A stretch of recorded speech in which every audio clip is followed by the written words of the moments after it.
My name is Nancy Standish, and I'm a resident of Tracy Street for about 8 years now. This is the blight of Tracy Street. I've been told that it was the Tracy Street Barn, a historic building. All I've ever known about it is that it has been a boarding house, crack house. And when it was occupied, we had a lot of issues with it, with residents overdosing and coding and being taken away in ambulance while their school children looking on. So it sounds like your calls to City Hall, to the administration regarding the housing issues have not gotten a timely response or proper. Unfortunately, no. And this issue with this driveway has been addressed several times, and we've never even gotten the 311 letter back. One of the things that motivates me to run for mayor is that this is my home. I grew up here, and I have a sense for what it used to be like. As I said, I went to school right across the street here, lived on Johnson Park.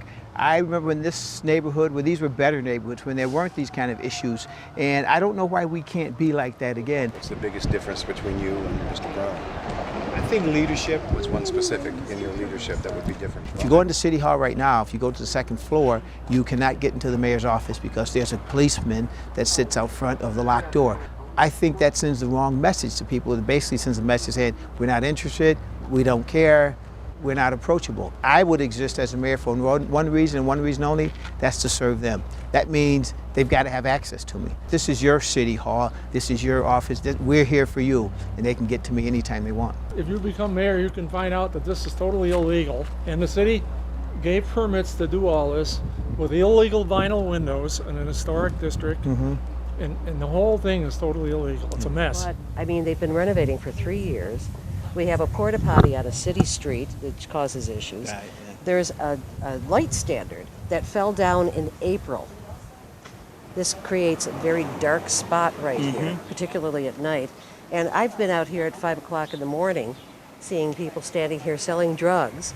And then they stick around for the kids that are going to Hutch Tech. You're right. It's all the small little things that add up to.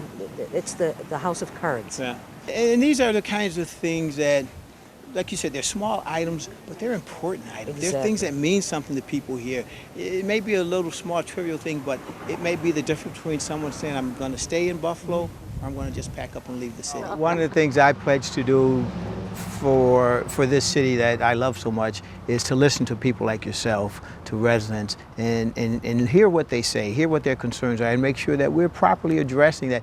Everything can be fixed, and everything can't be fixed right away, but we can start to let citizens know that we care, we're concerned, we share the concern that you have about your problems, and we're going to be partnering with you to do everything possible to get them fixed. That's a pledge I make to you. Good. No empty promises. No empty promises at all.